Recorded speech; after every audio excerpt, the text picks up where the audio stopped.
2026 உலக கிண்ண கால்பந்து குழு கே பிரிவில் நடைபெற்ற லீக் போட்டியில் போர்த்துக்கல் மற்றும் உஸ்பெகிஸ்தான் அணிகள் மோதின.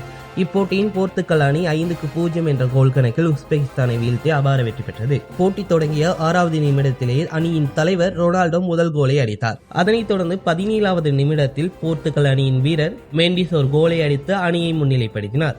39வது நிமிடத்தில் ரொனால்டோ தனது 2வது கோலை பதிவு செய்தார்.